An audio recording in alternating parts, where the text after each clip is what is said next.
And we're starting this video off with removing the windshield. So as you guys saw a little bit already, I've been removing the gasket. In certain areas it was extremely brittle, so real easy to kind of come off.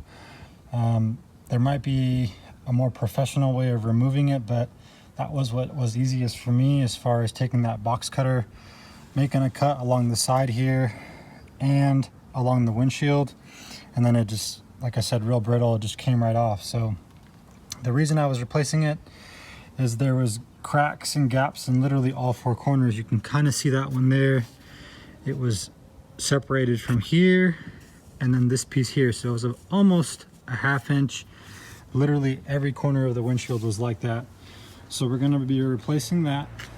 We're also going to replace the cab lights up top there. I did order a replacement for the one that's missing the lens, because that one's a little bent, and all new lenses and bulbs, which you guys saw in the previous video. I gave you guys a little preview. Along with that, we're going to be doing some cleanup. I've been doing some work off camera. Got the bench seat removed. The damage from the hit, from the impact on this driver's side, is a little bit worse. Of course, it seems to always happen. Once I remove the bench seat, I found that this crinkle kind of up here, so as it was hit, it kind of pushed it over this way, so we got that little area there, and you can clearly tell, maybe not on camera, but the transmission tunnel is definitely a little higher on the left because of that right there. But we got the bench seat out. Seat belts, this one's got 3 seat belts, one in the middle.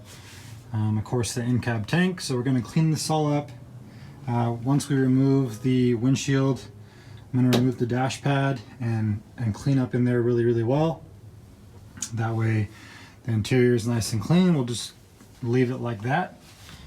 Another part that I was working on was removing the back wall of the flatbed, which I did not like. For one, you could barely see out the back window, and the wood was just really rotted and in pretty bad shape.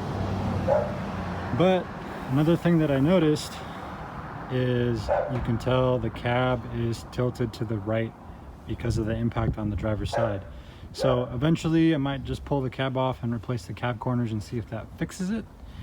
But for now, it's not really a big deal, so let's get to removing the windshield.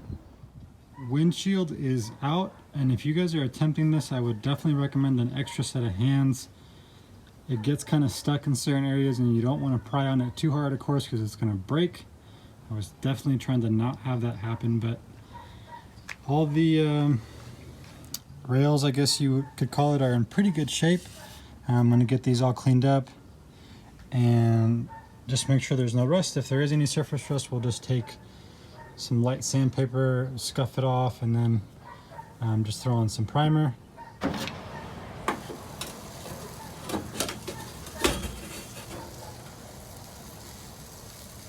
So as I'm taking some of this stuff off, I'm finding broken glass. And of course, I'm assuming when this truck got hit, the windshield probably broke. There's little shards of glass, little chips in here. And there was some, oh, that's just super brittle and falling apart. And there was definitely some on the floor of the cab.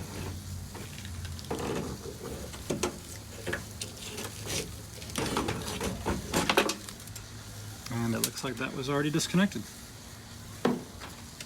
So definitely toast, so we'll set that aside.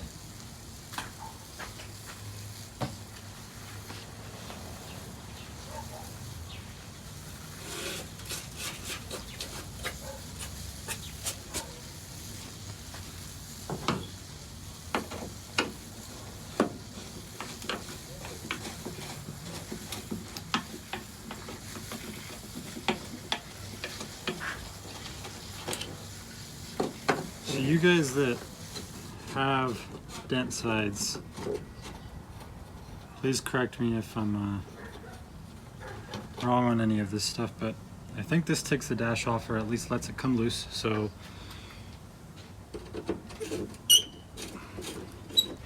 It looks like it wants to come off.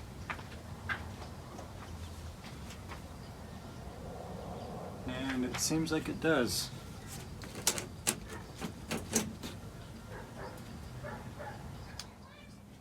So it got a little late on me yesterday, but I got the truck cleaned up, got the dash still on there. I'm not going to take it off for now, but got most of the channels for the windshield cleaned up. I took my Dremel and cleaned up this top one a little bit, which had some rust. I'm just going to spray with some rust reformer. And then as far as the interior, I did take out the bezel that goes on the gauges. You have to remove this light switch from the inside. There's a little button on the top right up here, so you have to reach back, press it, pull it hard, and it comes off, which lets you remove it. And we are just about ready for the windshield. So one of the things I'm going to replace in here, while I have the bezel out and access to all this, is this temperature control and radio bezel. As you guys saw earlier, it was cut up and busted, but luckily on my recent trip to the junkyard, I was able to find a replacement piece just hanging out pretty much out of a truck already. So we're going to replace this one.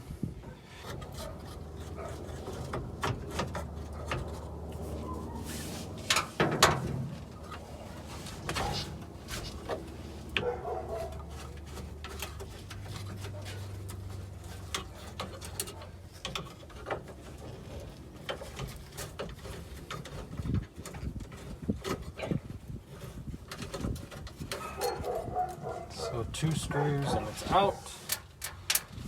Keep those separate. And looks like we're gonna have to unplug a few things.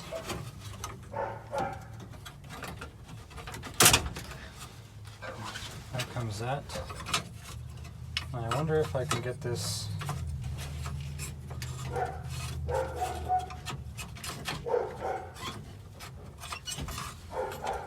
There we go. Without completely disconnecting everything. Now let's see if I can get it back on the same way. This one has a little bit of rust on it, but it'll be fine.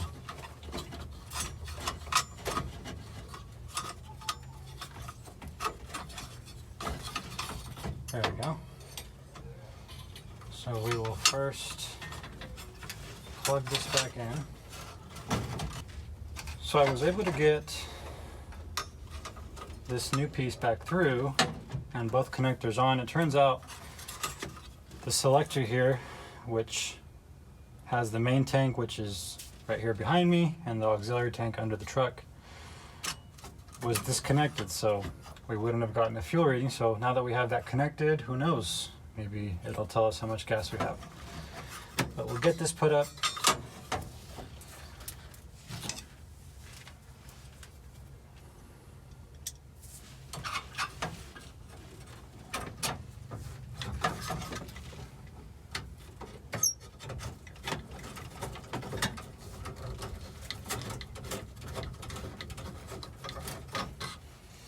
Figured it'd be easier to secure the bracket before we secure the AC control and everything back together. New gasket is on the windshield, so I cleaned this one up, and then I have my buddy Elijah helping me put this on.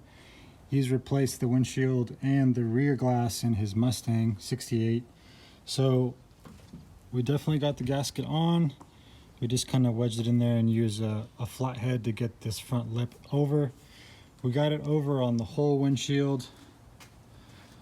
We're going to use the rope method, so we're putting rope behind the rear seam that goes along the channel. So we're going to run some rope all along the glass, get it in, and then with both of us working on it, We'll apply pressure while we pull the string, which will pull the seal over the edge here. And then as you can see, some of the rust reformer in the areas where the rust was. I cleaned it up using my Dremel.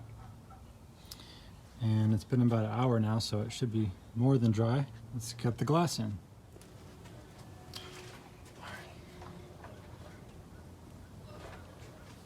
So first I'm gonna put it inside. You said we're putting it. Oh, okay. Do you need to go your way, or is the corners? Yeah, good? we need to go a little more. I think. So stay, yeah, right there. Okay. Yeah, we can align it as best as we can. It's in. We're done, right? That's it. All right. I wish it was that easy.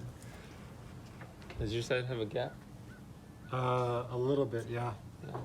Mine Like did, a- but that's only yeah. because it's off of the truck, right? Once we start pulling it through, or do we need to like? Yeah, we'll have to like push it in a little bit so it goes easier. I don't know if you want to look at this side and see if it's like aligned. There's like a small gap.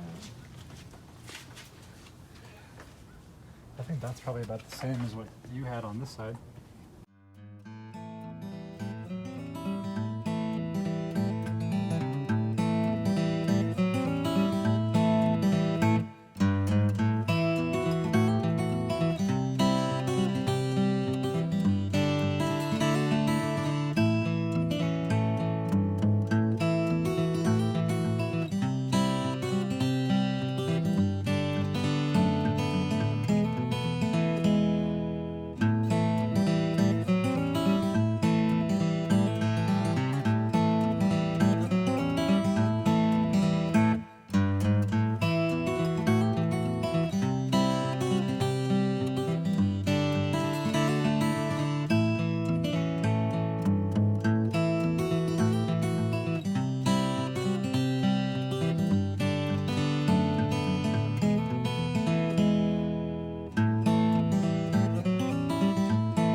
New windshield and gasket is in on the first try.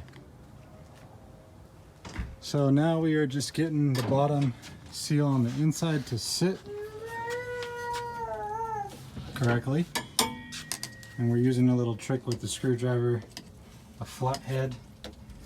We're just kind of twisting it against the glass and it's applying pressure down. Looks like a brand new truck.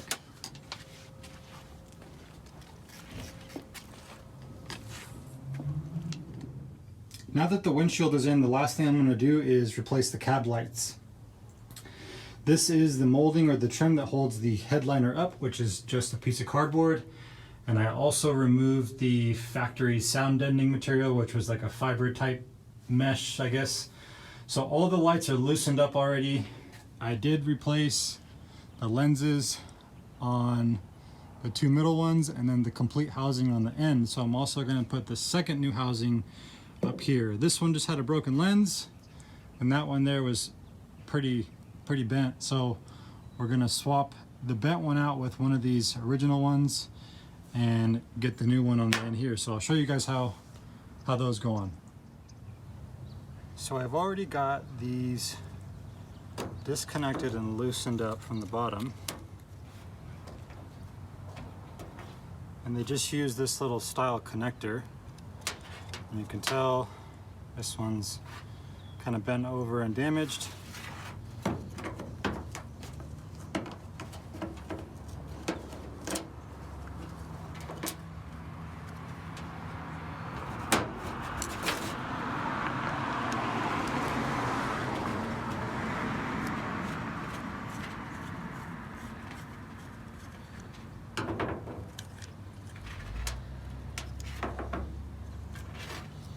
They've got these little foam gaskets so that the lens makes a good seal. This one's actually in decent shape.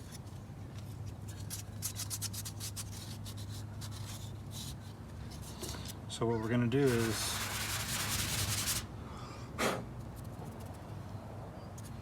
swap this one through.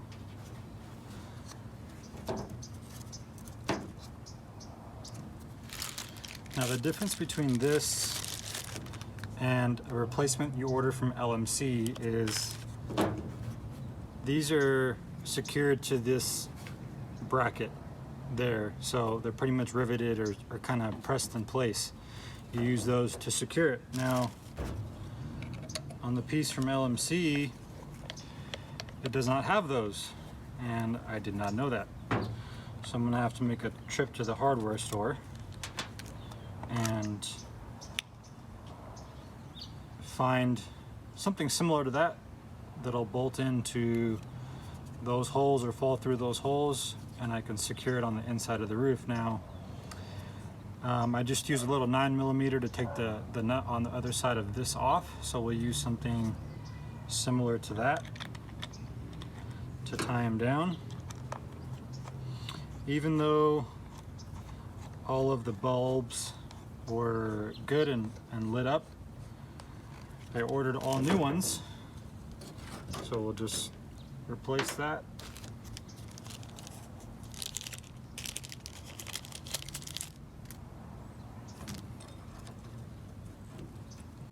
And then pop a new lens on. Now I will probably have to order a little gasket like this. I can't remember if this was available by itself. And then also the screws and the shape of the lens housing were a little different. So the new pieces from LMC have a little washer, like a rubber washer up in here between the screw and the lens. And this doesn't quite sit down all the way. And it seems like the housing on this end has a little higher of a ridge than on the replacement.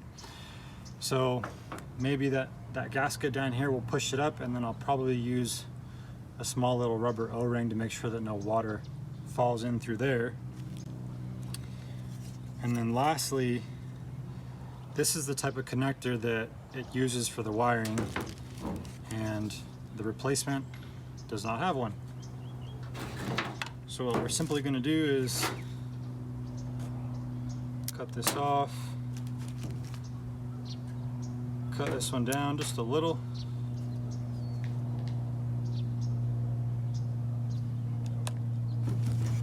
and we're going to splice it in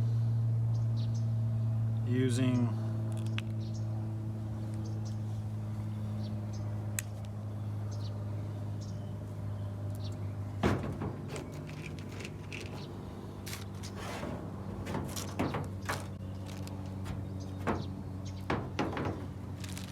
these little heat shrink tubes with some solder in the middle there. I've used these before on the courtesy lights. If you guys saw that video, I was able to use this, especially in some tough areas where you really can't get a soldering gun or you can't get the full wire or the loom off of the truck. You're able to use this, so you slide it through one piece, kind of pull these apart,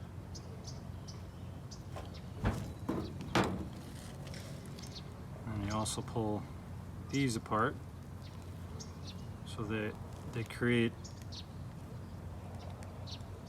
kind of a little cone. From there you're able to just kind of put them in together. Once you get a good spot, you just start twisting them, and for the most part that's a pretty solid connection. You probably could just use some electrical tape, but of course that's not the right way and how things should be done. So now that that's in place, slide this over, get the solder right there in the middle.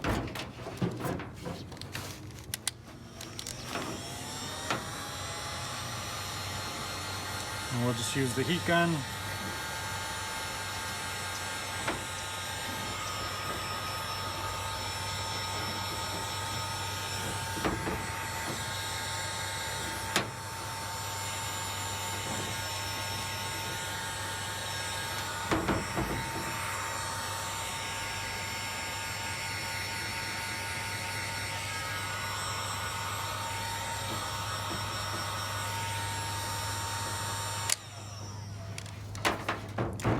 it.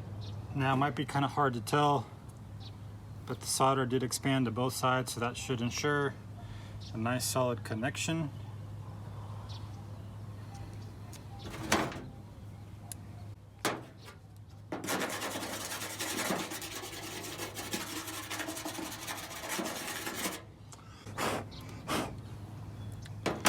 So for now, we'll just loop these through until we get some hardware. So just need to make a trip to the hardware store and we'll light these up when it gets a little darker and see how they look.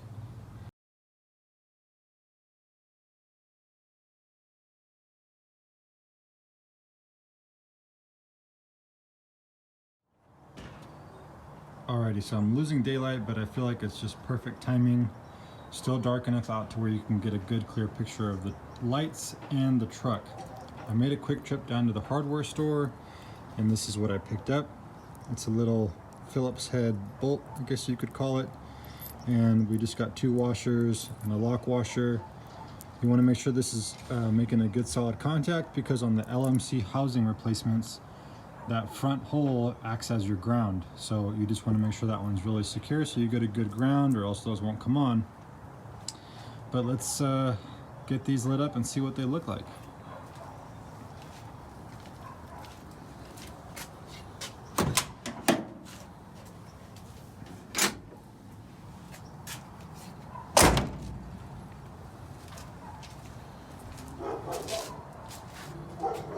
And there they are.